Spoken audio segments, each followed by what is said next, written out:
सभी को नमस्कार। मैं राजकुमार विश्वकर्मा। जैसा आपको पता ही है कि हमारी जो चर्चाओं का दौर है लगातार चल ही रहा है, और ख़ास तौर पर उन मुद्दों पर जहां पर यह देखा जाता है कि लोगों की निष्क्रियता नज़र आती है। जहां पर बोलना चाहिए वहां पर लोग बोलते नहीं हैं, क्योंकि आजकल देखा जा रहा है कि जनता की जो समस्याएं, ख़ास तौर पर चाहे मूलभूत सुविधाओं की बात करें, क्षेत्रीय समस्याओं की बात करें, या फिर उन समस्याओं की बात करें जहाँ पर हमें कई तरह की समस्याओं का सामना करना पड़ता है, खास करके चाहे उत्पीड़न हो या कोई भी ऐसी व्यवस्था, चाहे वो कानूनी व्यवस्था की बात करें, कोई भी ऐसी समस्या जो लगातार हमें जो है तो कहीं न कहीं पर प्रताड़ना का एहसास कराती है। तो चलिए यहाँ पर जो है तो आज हमारे साथ लीगल एडवाइज़र मनोज मिश्रा जी हैं, इनसे हम कुछ खास चर्चाएं करते हैं। तो सबसे पहले हम शुरुआत करते हैं क्षेत्रीय मुद्दों को लेकर के। क्षेत्रीय मुद्दों से मेरा मतलब है कि आपने देखा होगा, चाहे नगरीय निकाय क्षेत्र हो, विधानसभा क्षेत्र हो या लोकसभा के क्षेत्र हों, तमाम कई तरह के फंडिंग हो रही होती है, काम हो रहे होते हैं, लेकिन वास्तविकता यह है कि ज़रूरतों के आधार पर, यानी कि पब्लिक की, जनता की जो मूलभूत सुविधाएँ हैं उनके आधार पर कितने काम होते हैं। तो क्षेत्रीय विकास को लेकर के जो है तो इस क्षेत्रीय मंच की एक चर्चा करते हैं, और क्षेत्रीय विकास में जो है तो कौन से काम होने चाहिए, कौन से नहीं, और वास्तविकता में कितनी सच्चाई होती है आज के विकास कार्यों को देख करके। तो चलिए हम मनोज जी से जो है तो सबसे पहले चर्चा करते हैं कि क्षेत्रीय विकास को लेकर के इनकी क्या राय है। मनोज जी, क्षेत्रीय विकास को लेकर के आप क्या कहना चाहेंगे, आपकी क्या राय है? जैसा कि आपने देखा यहाँ पर विगत कई वर्षों से जो लगातार चला आ रहा है, और क्या कमियाँ आपको नज़र आती हैं? विश्वकर्मा जी, सबसे पहले तो मैं आपको धन्यवाद देता हूँ कि इन मुद्दों को आप बिना किसी स्वार्थ के और जनता के बीच में ला रहे हैं। ये बहुत अच्छी बात है, और अवश्य ही इससे जनता जागरूक होगी, और इसका फ़ायदा निकट भविष्य में जो भी निर्वाचन होंगे या जो भी सामने राजनीतिक व्यवस्थाओं में सामना होगा, उनमें अवश्य उसका फ़ायदा मिलेगा, जनता को अवश्य फ़ायदा मिलेगा। मैं यहाँ का पुश्तैनी निवासी हूँ। पिछले कई पुश्तों से हमारे परिवार यहाँ रह रहे हैं। पूर्वज यहाँ सामाजिक कार्य हमेशा किए हैं। हमारे पूर्वज यहाँ निस्वार्थ भाव से सामाजिक कार्य किए क्षेत्र के विकास के लिए, और मैं भी उन्हीं का अनुसरण करके प्रयासरत हमेशा रहता हूँ कि क्षेत्र का विकास में थोड़ा मोड़ा भी जितना मेरे से योगदान हो सके। मैं एक बहुत छोटा व्यक्ति हूँ, फिर भी करने का प्रयासरत रहता हूँ। मेरा जो अनुभव है इस क्षेत्र में, लगभग 40 वर्ष से ऊपर हो गए नगर पालिका का गठन हुए, लेकिन सच में अगर देखा जाए तो ये सार्वभौमिक सत्य है कि पूरे विश्व में किसी भी व्यक्ति की बात नहीं, न सिर्फ नगर पालिका प्रशांत क्षेत्र की बात कर रहा हूँ, कहीं पे भी सबके मूलभूत आवश्यकताएं समान होती हैं। उसे पेयजल की व्यवस्था जरूरी है, उसके लिए शिक्षा की व्यवस्था जरूरी है, स्वास्थ्य की व्यवस्था जरूरी है, सड़क अच्छा होना चाहिए, साफ सफाई होनी चाहिए। हर व्यक्ति यही चाहता है, और नगर पालिका के गठन का उद्देश्य भी यही है। नगर पालिका को नगर क्षेत्र का माँ माना जाता है। माँ जैसे अपने आप को बना के और पूरे नगर का विकास करना चाहिए, जैसे नगर को कैसे पालना है ये देखना चाहिए। लेकिन मेरा जो अनुभव है कि इन 40 वर्षों में कोई ऐसे विकास का कार्य जनता तक नहीं पहुंच पा रही है या नहीं पहुंच पाई है जिनको चिन्हांकित किया जा सके कि किसी भी नगर सरकार ने पशान नगर पालिका क्षेत्र के किसी भी नगर सरकार ने कोई भी ऐसा चिन्हित कार्य किया हो, ऐतिहासिक कार्य किया हो, ऐसा कहीं पे भी दृष्टिगोचर नहीं होता है। मुख्य जन्म से लेके मृत्यु तक की मैं बहुत सारी चीज़ें बता रहा हूँ जिनकी व्यवस्थाएं नगर पालिका को करना चाहिए। सबसे पहले हॉस्पिटल, अस्पताल की व्यवस्था यहाँ पे बड़े मुश्किल से हम लोगों के व्यक्तिगत और शासकीय प्रयास के चलते एक अस्पताल का भी निर्माण हुआ, जिसमें बड़े मुश्किल से आंदोलन करने के उपरांत भी एक डॉक्टर को बिठाया गया। न जाने नगर पालिका के द्वारा कितने बोर कराए गए होंगे, ये तो नगर पालिका ही जाने, लेकिन आज भी उसमें जल की व्यवस्था नहीं है, पेयजल की व्यवस्था नहीं है। वहाँ तक जल नहीं पहुँचाया जा पा रहा, तो कैसे वहाँ पे मैं समझता हूँ कि किसी भी पेशेंट का उपचार हो पाएगा। जन इसके बाद आप देखिए, ना तो यहाँ पे विद्यालय है। मेरे बाबा जी थे, मुझे याद आ रहा है, गिरजाराम जी, उन्होंने 1966 में एक कन्या विद्यालय, प्राथमिक अपने बड़ी दादी के नाम से श्रीमती सुभद्राबाई कन्या बालिका विद्यालय का निर्माण करके, और उस समय मुख्यमंत्री थे शंभूनाथ शुक्ला जी, उनके द्वारा उन्होंने शासन को सौंपा था। आज उस विद्यालय का पता नहीं है। तो इस तरह का विद्यालय में भी अगर लेंगे तो एक भी ऐसा चिन्हांकित विद्यालय नहीं है जिसको नगर पालिका के द्वारा ऐसा बोला जा सके कि हाँ, इसका विकास कार्य हम देख रहे हैं और साफ सफाई की व्यवस्था है या यहाँ पे शिक्षा की प्रॉपर व्यवस्था है। अगर शासन के द्वारा शिक्षा की व्यवस्था प्रॉपर नहीं की जा रही, नगर पालिका का भी दायित्व बनता है कि वो शासन प्रशासन से निवेदन करे या दबाव डाले कि भाई यहाँ पे ये सफाई होना जरूरी है। यहाँ पे एक भी वाचनालय नहीं है, एक भी पार्क नहीं है, एक भी, मैं समझता हूं कि सबसे बड़ी बात तो यह है कि हद हो गया कि जमुना कॉलोनी में कोई स्वर्गवासी होते हैं तो उनका अंतिम संस्कार करने के लिए भालूमाड़ा में केवई नदी के किनारे ले जाया जाता है। एक भी मुक्तिधाम नहीं है। क्या यहाँ शासकीय जमीन की कमी है? मैं समझता हूं कहीं कोई कमी नहीं है, प्रयास की कमी है। किसी भी नगर सरकार के द्वारा, नगर पालिका के किसी भी सरकार के द्वारा दिल से प्रयास नहीं किया गया कि यहाँ का विकास होना चाहिए, जबकि बहुत छोटा एरिया है। अनूपपुर जिला का सबसे महत्वपूर्ण नगर पालिका है ये, जहाँ पे सबसे ज़्यादा फंडिंग होता है, पर उस फंड का उपयोग, शासकीय पैसे का उपयोग हम अगर सार्वजनिक हित के लिए भी न कर पाए तो हमारे लिए तो बहुत शर्म की बात है ये। हम लोग तो अपने पैसे का उपयोग सार्वजनिक हित के लिए करने के लिए प्रयासरत रहते हैं। बहुत सारी चीज़ें हैं, किन किन मुद्दों पर चर्चा करेंगे आप। लेकिन फिर दूसरी बात यह है कि पसान नगर पालिका के भीतर ही SCCL की दो कॉलोनियाँ हैं, कोतमा कॉलोनी और जमुना कॉलोनी।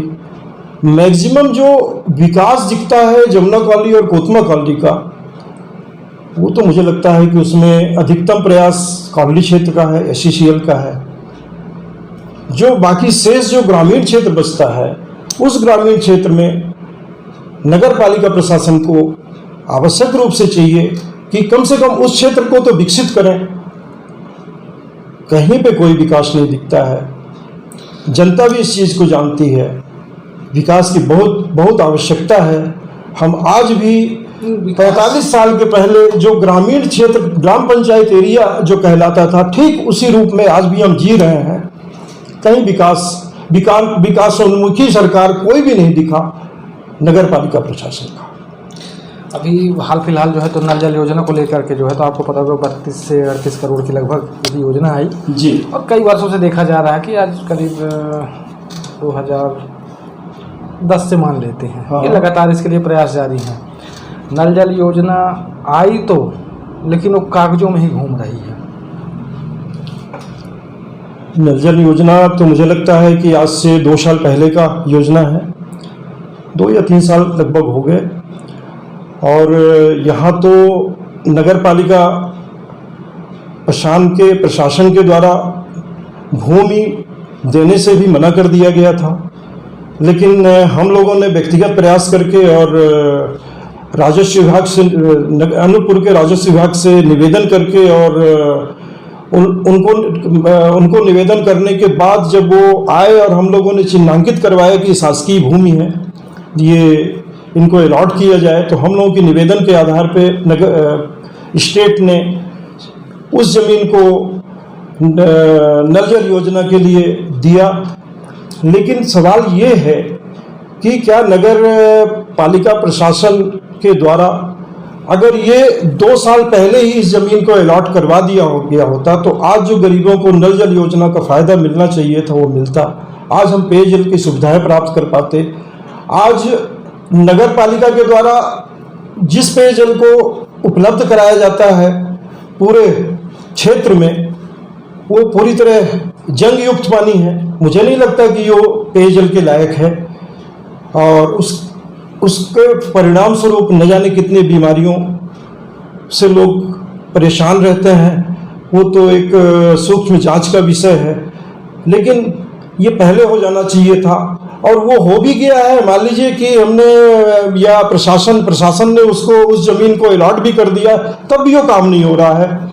इसके लिए भी नगर पालिका को जोर डालना चाहिए, और कुल मिला के जिससे जनता को शीघ्र उसका फायदा मिल सके। अगर मैं एक छोटी सी बात कहूँ कि यहाँ पर आपके हिसाब से या आपके अनुसार इस क्षेत्र को लेकर के, खास करके नगर पालिका पसान की हम बात करते हैं, तो क्या क्या होना चाहिए था? एक अनुभव आपका, इतने वर्ष रहे हैं आप यहाँ पर, तो अनुभव के आधार पर कि क्या क्या ज़रूरतें थी और क्या यहाँ पर जो है तो अनावश्यक रूप से जो है तो खर्च किया जा रहा है आज? एक्चुअली ग्राम पंचायत जब था, ये ग्राम पंचायत के बाद जब ये नगर पालिका का गठन किया गया, उसके बाद ही नगर का विकास की प्लानिंग होनी चाहिए थी कि हमें प्लानिंग करके कैसे कैसे कहाँ कहाँ पे किस किस चीज़ों का निर्माण किया जाना है, जिसमें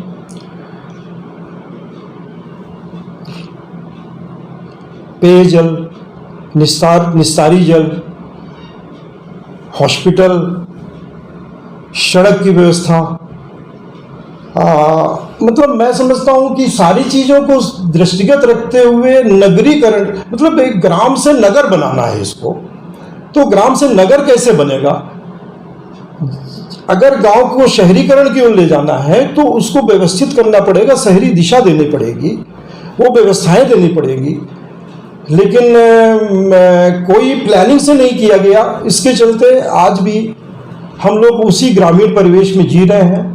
जो भी बाकी शहरीकरण कहीं पे भी दिख भी रहा है कॉलोनी क्षेत्र में, उसमें कॉलोनी का योगदान है, एससीसीएल का योगदान है, नगर पालिका का कोई योगदान नहीं दिखता है वहाँ पे। पसान क्षेत्र में क्योंकि 18 वार्ड होते हैं, 18 वार्ड में जो है तो कौन कौन से ऐसे चिन्हित गांव हैं जहाँ पर देखिए एससीसीएल प्रबंधन का जो है तो हर जगह पर तो वो है नहीं, उसने अपने हिसाब से कुछ कॉलोनी क्वार्टर बनाए अपने श्रमिकों के लिए जी जी। लेकिन आज जब यहाँ पर पलायन की स्थितियाँ बनती जा रही हैं, आपको याद होगा कि मध्य प्रदेश सरकार ने या अन्य स्टेट्स की जो भी गवर्नमेंट थी, उन्होंने एमपी हाउसिंग बोर्ड हमारे मध्य प्रदेश के हिसाब से, तो हमारे यहाँ वो भी नहीं बन पाई आज तक, किसी ने कोई पहल नहीं की। तो पलायन रोका जा सकता था उससे। लोग जो यहाँ वहाँ जा रहे हैं रिटायरमेंट के बाद, वो जनता यहाँ पर रुकती। चिन्हित कुछ गांव होते हैं वहाँ पर पेयजल की समस्याएं लगातार बनी होती है। नहीं, पलायन तो देखिए यहाँ पे पूरे देश के लोग यहाँ पे कॉलोनी क्षेत्र होने के चलते यहाँ पे यूपी, बिहार और हर जगह के लोग यहाँ पे ऑलरेडी सर्विस में है, नौकरी में है। नौकरी के उपरांत वास्तव में उनको अपने घर की याद भी आती है, और औचित्य भी है कि उनको घर जाने की आवश्यकता भी पड़ती है रिटायरमेंट के बाद। तो उस दिशा में भी सोचा जाना चाहिए कि वहाँ कुछ जो जनसंख्या घट रही है वो तो उधर जा रही है।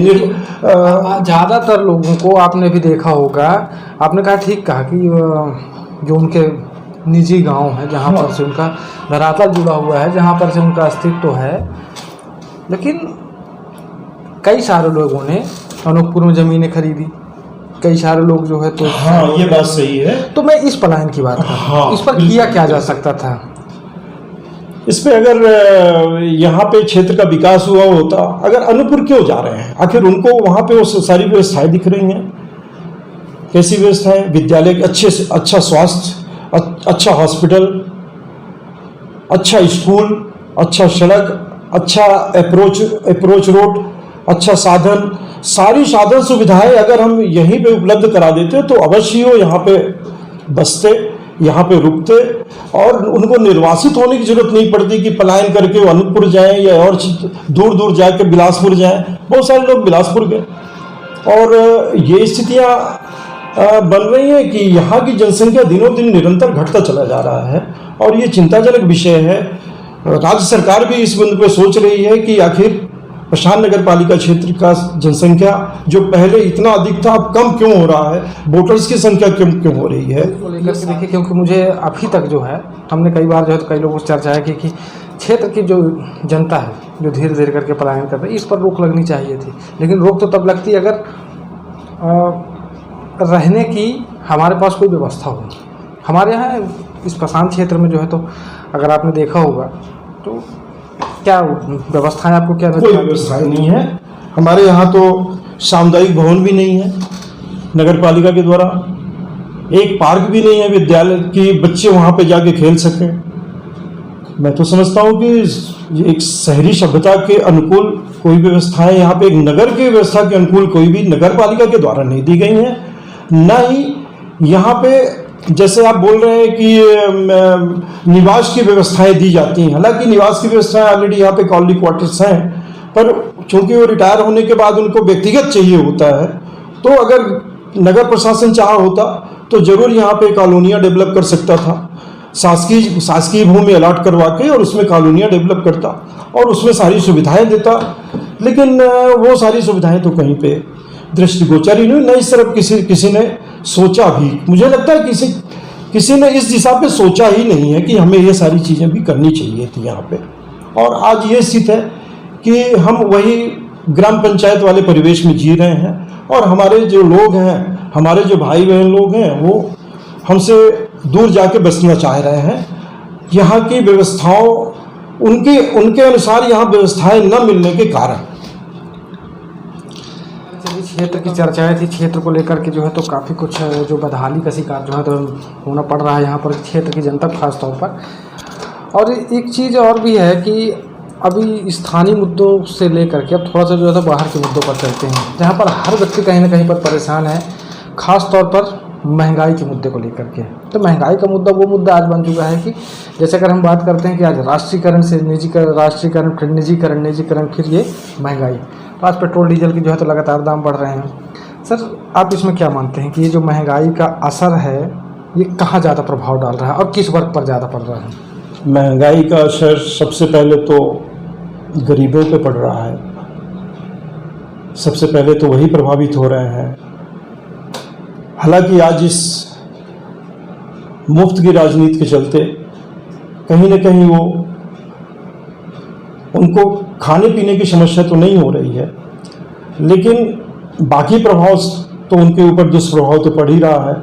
और ये महंगाई जो है, महंगाई तो हर तरह से, पेट्रोल डीजल का रेट बढ़ना तो कहीं ना कहीं हर चीज़ को प्रभावित करता है, ये आवागमन से लेके।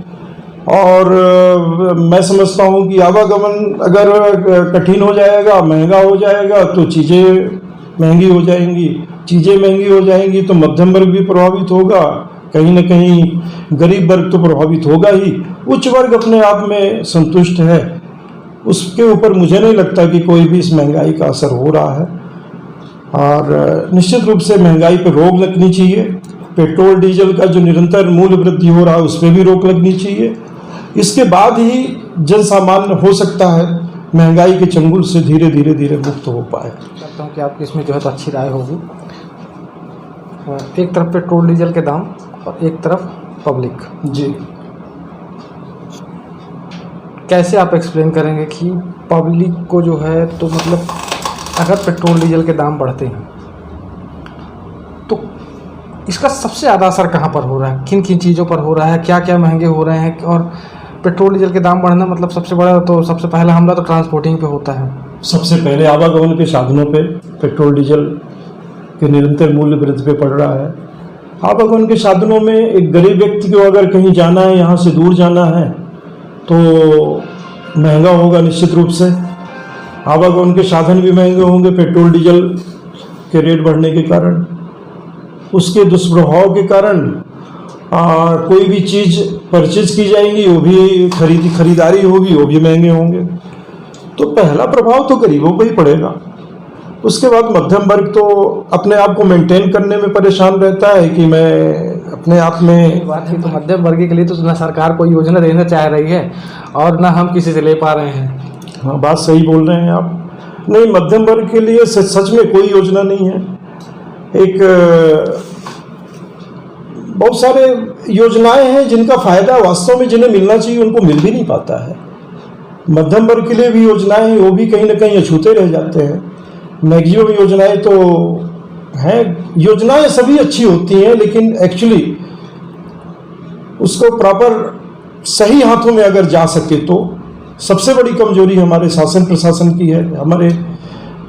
मुझे लगता है जो आज का अभिशप्त नेतृत्व है, उसके चलते हम काफ़ी प्रभावित हो रहे हैं। और वास्तव में चाहे आरक्षण का लाभ ले लीजिए, चाहे गवर्नमेंट की योजनाओं का लाभ ले लीजिए, चाहे कोई भी गवर्नमेंट सरकार के किसी भी अच्छी योजनाओं का लाभ लेने की बात अगर आती है, लेकिन एक्चुअली चिन्हित लोगों को ही उसका फ़ायदा मिल पाता है। वास्तव में जिन्हें इसका फ़ायदा मिलना चाहिए अगर उनको नहीं मिल पाता, तो फिर योजनाओं का मुझे ऐसा लगता है कि उद्देश्यपूर्ण नहीं होता है। सबसे बड़ी कमजोरी तो यही हो जाती है। और उसके बीच में अब क्या कारण है ये तो एक्सप्लेन करने लायक नहीं है। वास्तव में ये सारी चीज़ें सभी जानते हैं कि उसके पीछे कारण क्या है। टैक्स को लेकर के जो है तो काफ़ी सारी चर्चाएं चल रही होती हैं, और टैक्स खास तौर पर क्योंकि हर व्यक्ति कहीं ना कहीं पर जो है तो कोई 2 रुपये टैक्स दे रहा है, तो कोई 1 रुपये दे रहा है, तो कोई 20 रुपये दे रहा है, तो कोई 10 रुपये दे रहा है। अब जब टैक्स की बात आती है तो क्या टैक्स जब हम पे कर रहे हैं तो आप भी टैक्स दे रहे हैं, हम भी दे रहे हैं, तो अगर हम टैक्स दे रहे हैं तो टैक्स के अनुसार क्या हमें बुनियादी सुविधाएं मिलनी चाहिए या नहीं मिलनी चाहिए? आप एक लीगल एडवाइज़र है, उस आधार पर जो है आप राय दें। आप बोल तो बहुत सही रहे हैं, लेकिन क्या वास्तव में वो प्रक्रिया में है? मुझे नहीं लगता कि वो प्रक्रिया में है कि जो जितना टैक्स दे उसका एडवांटेज उसको मिलना चाहिए। वास्तव में ऐसा नहीं मिल पा रहा है। शासन की नीतियों की बात है, शासन इस संबंध में सोच नहीं पा रही है या औचित्य नहीं समझ पा रही है, और ये वास्तव में होता नहीं है। ये सारी चीज़ें क्या बोले, इसमें तो शासन की कमजोरी है, प्रशासन की कमजोरी है। शासन इसमें कोई गंभीरता से सोच नहीं रही है कि अगर कोई टैक्स पेयर्स हैं उनको अतिरिक्त कुछ ऐसी सुविधाएं मिलनी चाहिए। कहती है कि आप मुफ्त दे रहे हैं, समझिएगा, और इस मुफ्त के चक्कर में जी कुछ लोग अपंगु हो गए, तो कुछ लोग जो है तो टैक्स दे के परेशान हैं। तो कहीं ना कहीं मुआवजा जब टैक्स का आता है तो क्या आपका नजरिया मुफ्त वाली बात दोनों अलग है विश्वकर्मा जी। देखिए, मैं एक बात जानना चाहता हूँ, अगर हमें ये कहा जाए आज के डेट में, चलिए ठीक है कि टैक्स, तो टैक्स से मेरा मतलब है, क्या आप ये मानते हैं कि टैक्स सिर्फ कुछ लोगों से लिया जा रहा है? नहीं, टैक्स तो देखिए बहुत सारी टैक्सें हैं जो सभी से लिया जाता है। अब जैसे पेट्रोल डीजल की बात हुई तो वो तो सभी को ही देना पड़ता है, जो भी उसके परचेजर हैं, जो भी उसके खरीदार हैं। बहुत सारी चीज़ें जो जिसको जिस रूप में उपयोग कर रहा है वो टैक्स पे कर रहा है, चाहे प्रत्यक्ष रूप से कर रहा हो चाहे अप्रत्यक्ष रूप से कर रहा हो।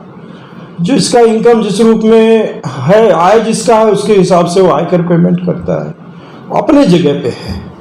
लेकिन आपने जो एक मुफ्त देने वाली, मैं गवर्नमेंट के बारे में कहना चाह रहा हूँ। देखिए, गवर्नमेंट ये कहती है कि जैसे रोज स्टेटमेंट आप देख रहे होंगे, कभी मोदी जी दे रहे होते हैं, कभी हमारे माननीय मुख्यमंत्री जी दे रहे होते हैं। उनका कहना होता है कि हम गरीबों के लिए ये योजना फ्री में दे रहे हैं जी। लेकिन मैं ऐसा मानता हूँ, और जो मैंने अभी तक रिसर्च किया उस पर एक गरीब तबके से शुरू करते हैं और एक अमीर व्यक्ति तक जी 3 वर्ग है हमारे यहाँ। पहला लोअर, दूसरा मिडिल और तीसरा हाई प्रोफाइल सोसाइटी में रहने वाला। हर व्यक्ति टैक्स दे रहा होता है, तो हमें फ्री कहाँ पर मिल रहा है? हमें फ्री कहाँ पे मिल रहा है? गवर्नमेंट तो वोट की राजनीति के तहत फ्री में देता है, और तो फ्री में देने की कहीं पे बात नहीं है। ऐसा भी तो नहीं है कि टैक्स पेयर्स को कहीं पे फ्री मिल रहा है। यहाँ तो फ्री सिर्फ वोट के लिए दिया जा रहा है। कितनी विडंबना है विश्वकर्मा जी। मुझे लगता है कि इसमें बुद्धिजीवी वर्ग को और जन सामान्य को आज के परिवेश में सोचने को विवश सोचना चाहिए। विवश तो बाद में होंगे, क्रांति आएगी पर अभी नहीं आएगी, बाद में आएगी जब लोग परेशान हो जाएंगे। आज फ्री की राजनीति इतनी बुरी तरह से प्रभावित कर रहा है लोगों को। आज कोई भी राजनीतिक दल, कोई भी पार्टी चुनाव के ठीक पहले अपना मैनिफेस्टो जारी करती है कि मैं जीतूंगा तो 12वीं पास कन्याओं को स्कूटी दूंगा। मैं कोई राजनीतिक दल घोषित करता है मैं जीतूंगा तो मैं लैपटॉप दूंगा, मैं जीतूंगा तो 2 सिलेंडर दे दूंगा, मैं जीतूंगा तो चूल्हा दे दूंगा। ये राजनीतिक दलों के मैनिफेस्टो होते हैं, ये किसी सरकार का मैनिफेस्टो नहीं है विश्वकर्मा जी। लेकिन इन्हीं लालचों में फंसा के वोट लेना और इसके बाद जीतने के बाद शासकीय पैसे से ये सारी चीजें बांटना कहाँ का उचित है।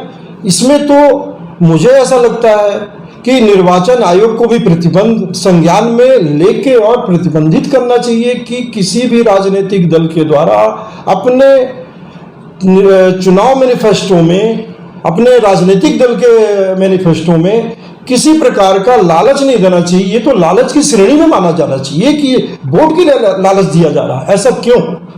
क्या राजनीतिक क्या निर्वाचन आयोग इसको संज्ञान में नहीं ले सकता?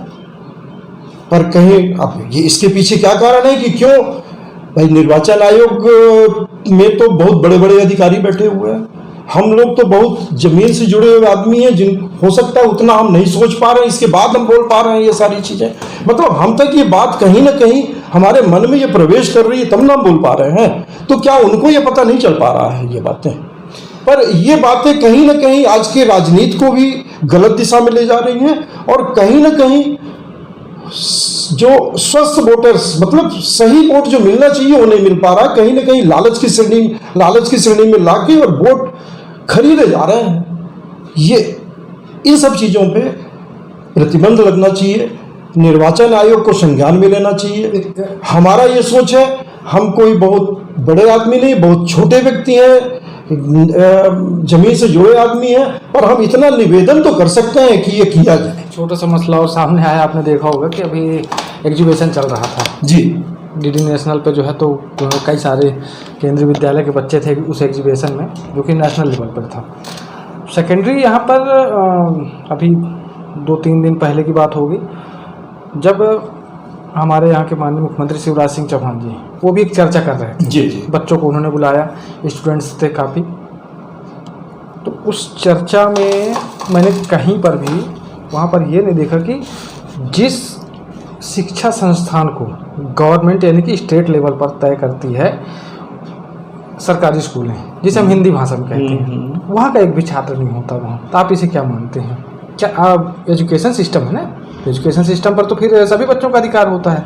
अगर आप एग्जीबिशन करा रहे हैं या कोई भी ऐसी, तो आप हर तरह के छात्रों को बुलाइए, और ख़ास तौर पर उनको जो सरकारी बच्चे हैं, जो सरकारी स्कूलों में पढ़ रहे हैं। ठीक बात है, लेकिन अब ये तो पहले से ही चिन्हित करके रखा जाता है। मुझे ऐसा लगता है कि भाई इस विद्यालय को ही सेंट्रल का कोई प्रोग्राम है तो सेंट्रल स्कूल को चूज करते हैं, लेकिन स्टेट के अगर राज्य सरकार के विद्यालय हैं तो उन्हें भी अपने मैं तो समझता हूँ शिक्षा में कोई विकास की बात शासकीय विद्यालय के लिए कहीं पे कुछ हो ही नहीं रहा है। प्राइवेट स्कूलों को बढ़ावा दिया जा रहा है सीधे सीधे। एक तरफ वो आपने देखा होगा मूवी टैक्स फ्री की जाती, दूसरे दिन जो है तो स्टेशनरी के रेट बढ़ाए जा रहे हैं आज के डेट में। देखिए, प्लस प्राइवेट स्कूलों में एक अनिवार्यता हो गई है कि जो बच्चों को उसी विद्यालय से ही, जो जहाँ पे वो अध्ययन रहते हैं उसी विद्यालय से ही उनको स्टेशनरी और बुक्स खरीदने हैं। और वो अगर सामान्य दुकानों से और उनका दोनों को कंपेयर किया जाए तो 3 गुना 4 गुना का फर्क रहता है रेट में। मतलब दुकानों की अपेक्षा 3-4 गुना रेट ज़्यादा महंगे रहते हैं प्राइवेट स्कूल के जो बुक्स हैं। ऐसा क्यों? कहीं ना कहीं इसमें ये सब इससे सामान्य जन काफ़ी प्रभावित हो रहा है। कोई भी अपने बच्चों को स्कूल भेजता है तो उसको लगता है, अब वो आज के डेट में अगर वो बाहर खरीदता तो उसे सस्ते पड़ते वो, अब उसकी मजबूरी है कि उस विद्यालय में पढ़ाना है तो उस विद्यालय के अनुसार चलना पड़ेगा। दूसरी एक और बात सामने आई कि सरकार ही कहती है कि हमने उन गरीब तबकों के लिए जो है तो सरकारी स्कूलों का निर्माण किया, शिक्षा संस्थान हमने तैयार किए, लेकिन आज उन शिक्षा संस्थानों के हालात जो हैं तो आपको भी पता है कि क्या है। स्कूल आपने देखा होगा ना, कई सारे गवर्नमेंट स्कूल हैं यहाँ, उनमें शिक्षक कितने हैं। आपने ये भी देखा होगा कि पढ़ाई का सिस्टम वहाँ पर क्या है। साहब, हमारे पशान नगर पालिका की बात ले लेते हैं, दूर क्यों जाते हैं अपन। पशान नगर पालिका, मैंने पहले ही बताया कि एक प्राथमिक विद्यालय हमारे बाबा जी ने गवर्नमेंट को बना के और दान दिया था, उस विद्यालय को तो पता नहीं चला। इसके बाद एक प्राथमिक विद्यालय और संचालित है वहाँ पे, जहाँ पे मुझे लगता है 2-4 स्टूडेंट दिख रहे हैं मेरे को, और एक शिक्षक है वहाँ पे। क्या कारण क्या होगा इसका? इसका कारण शासन की कमजोरी है। शासन गंभीरता से नहीं ले रही है कि विद्यालय, सबसे पहले तो शासन को देखना चाहिए अच्छा स्वास्थ्यगत सुविधाएं बहुत अच्छी करनी चाहिए। विद्यालय विद्यालय इतने उच्च कोटि का कर देना चाहिए कि प्राइवेट विद्यालय में बच्चे पेरेंट्स भेजना न पसंद करें अपने बच्चों को। और ये मूलभूत सुविधाएं हैं, ये पानी, स्वास्थ्य, शिक्षा, ये सारी व्यवस्थाएं तो मूल व्यवस्थाएं नहीं कर पा रही गवर्नमेंट, तो क्या करेंगे। और उसके बारे में तो गवर्नमेंट को चेतना चाहिए। जैसे आपने देखा होगा कि आज जब हम कहीं रिश्ता लेकर के सोच की विभिन्नता है हमारी आज की। आपने देखा होगा कहीं हम शादी के लिए रिश्ता लेकर के जा रहे होते हैं, चाहे आपके घर के बच्चों या किसी के, तो वहाँ पर एक सवाल उठता है कि आपका बच्चा करता क्या है, क्या सरकारी नौकरी में है, पहली डिमांड होती है। दूसरा, अगर नहीं है तो हाई प्रोफाइल सोसाइटी के हैं, नहीं।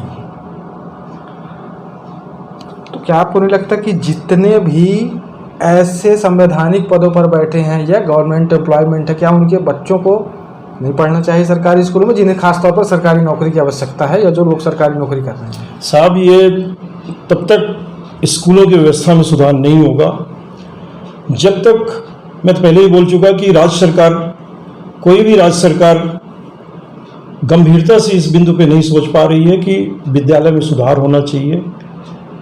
अगर राज्य सरकार ये कंपलसरी कर दें कि जितने भी स्टेट के ऑफिसर्स हैं या सेंट्रल के ऑफिसर्स हैं पूरे प्रदेश में, वो अपने बच्चों को प्रदेश की शासकीय विद्यालय में ही पढ़ाएंगे, तो मुझे लगता है कि सारे शासकीय विद्यालयों में सुधार हो जाएगा। और जब तक ये आदेश जारी नहीं होंगे ऊपर से कि ये अनिवार्यता है कि उनको पढ़ाना ही पड़ेगा, तो फिर जो आप ये क्वेश्चन कर रहे हैं कि सुधार बच्चे क्या कर रहे हैं, बच्चे आगे क्यों नहीं बढ़ पा रहे हैं, या बच्चे की शिक्षा अच्छी नहीं हो पा रही, कि बच्चों को नौकरी कहाँ जा रहे हैं, नौकरी अच्छी नहीं मिल पा रही, मैं समझता हूँ उससे सुधार होगा। लेकिन शासन को स्ट्रिक्ट होना पड़ेगा, शासन को विद्यालयों को प्रमुखता से ध्यान में दे के विद्यालयों में सुधार करना पड़ेगा और अनिवार्यता करना पड़ेगा कि जितने भी उनके ऑफिसर्स हैं या स्टाफ हैं या कर्मचारी हैं, उनके लिए अनिवार्यता करनी पड़ेगी कि वो शासकीय स्कूल में ही अपने बच्चों को अध्ययन करवाएं। ये होना चाहिए, ये अपनी सोच है, अपनी सोच हम जाहिर कर रहे हैं। बाकी गवर्नमेंट का अपना काम है, वो क्या करती है क्या नहीं करती। अगर गवर्नमेंट अच्छा सोचे तो अच्छा होगा, नहीं अच्छा सोचेगा तो वोट की राजनीति के तहत तो चक्रव्यूह में जनता फंसा हुआ ही है। कहीं फ्री की राजनीति है तो कहीं फ्री देने की राजनीति है, तो कहीं आरक्षण की राजनीति है, तो कहीं जाति पात की राजनीति है, तो कहीं धर्म की राजनीति है। ये सारी राजनीतियों के चक्रव्यूह में जनता फंस के और छोटे छोटे लालचों में फंस के और सिर्फ वोट बेच रहा है, इसके सिवा कुछ बचा नहीं है। और मुझे लगता है कि जो हमारे बड़े पॉलिटिशियन हैं, बड़े प्रशासक हैं, बड़े नेता लोग हैं, बड़े अधिकारी लोग हैं, सबसे पहले तो मैं राजनीतिज्ञों को कहूँगा कि वो इस दिशा में सोचें, नहीं तो देश दूसरे दिशा में जा रहा है। कहीं ना कहीं अच्छे संकेत नहीं है ये। फ्री की राजनीति बंद करें, फ्री देने की राजनीति बंद की जाए, विकास की राजनीति सोचें। फ्री देना ही है तो स्कूल दें, फ्री देना है तो पानी दें, फ्री देना है तो बिजली कम रेट में दें, फ्री देना है तो स्वास्थ्य सुविधाएं दें। फ्री दान मत करें, लोगों को निकम्मा न बनाएं। लोग निकम्मा हो रहे हैं आज के डेट में। कल ऐसी स्थितियां आएंगी कि फ्री बांटने की स्थिति में अगर सरकार नहीं रहेगी तो जनता इस स्थिति में भी नहीं रहेगी कि अपने लिए भी काम कर सके, अपने लिए भी अपने घर का काम कर सके। मजदूर वर्ग तो मजदूरी की तो बात छोड़िए, वो अपने घर का भी काम नहीं कर पाएगी। एक सामान्य व्यक्ति और निकम्मा होता चला जा रहा है। फ्री बांटने की राजनीति। एक लाइन में अगर कहा जाए तो आप हमसे टैक्स लीजिए मगर बुनियादी सुविधाएं भी हमें दीजिए। हमारा यही कहना है कि आप कुछ भी दो, आप प्रधानमंत्री आवास योजना का फायदा दो। वास्तव में जिनके पास घर नहीं उनको सुविधाएं मिलनी चाहिए, लेकिन उसके लिए कुछ न कुछ आप व्यवस्था बनाइए कि भाई आप निकम्मा मत बनो, आपको उसके बदले में कुछ ना कुछ हमें गवर्नमेंट को देना भी पड़ेगा। तो मुझे लगता है वो एक फ्री की राजनीति नहीं कहलाएगी। वो ये नहीं कहलाएगा कि हमें मतलब चलो हमें गवर्नमेंट ने दे दिया, अब आपने फ्री की व्यवस्था उसको दे दिया, फ्री आपने आवास भी दे दिया, फ्री में उसकी शादी भी हो गई, बच्चे होने के बाद भी उसको फ्री का सुविधाएं आपने उसको दे दिया कि चलो जब बालिग हो जाएंगे बच्चे तब उनको ये सारी सुविधाएं भी हम दे देंगे, और जीवन भर उनको आप फ्री में पाल रहे हैं। तो इसके बाद कहाँ काम करने की प्रवृत्ति कहाँ से आएगी लोगों में? लोग काम मतलब निकम्मा हो रहे हैं। कुल मिला के देश कमजोर हो रहा है साहब, देश प्रगति नहीं कर रहा है। हम समझ रहे हैं कि हम मजबूत हो रहे हैं, हम समझ रहे हैं कि अरे इतने हमने व्यवस्थाएं बना दिया देश में, पर व्यवस्थाएं का संतुलन नहीं बन पा रहा है। कहीं ना कहीं पे हम विपन्नता की ओर ही जा रहे हैं, कामचोर हो गए, या कहीं ना कहीं विसंगतियों में फंसे हुए हैं। तो ये थी आज की हमारी खास चर्चाएं, और अगली बार जो है तो हमारी चर्चा होगी खास तौर पर, आपको पता ही होगा कि देश में एक कानून लागू होना चाहिए था लेकिन हो नहीं पाया इत्तेफाक से। वो था राइट टू रिकॉल का, जो कि जनता का अधिकार होता है। खास तौर पर वो वोटर जो वोट देता है और एक जनप्रतिनिधि चुनता है। तो अगले हफ्ते जो है तो हम इस पर विशेष तौर पर चर्चा करेंगे, और हमारे साथ मनोज मिश्रा जी होंगे राइट टू रिकॉल पर विशेष चर्चा। इसके साथ मैं विराम देना चाहूँगा। मैं राजकुमार विश्वकर्मा, धन्यवाद।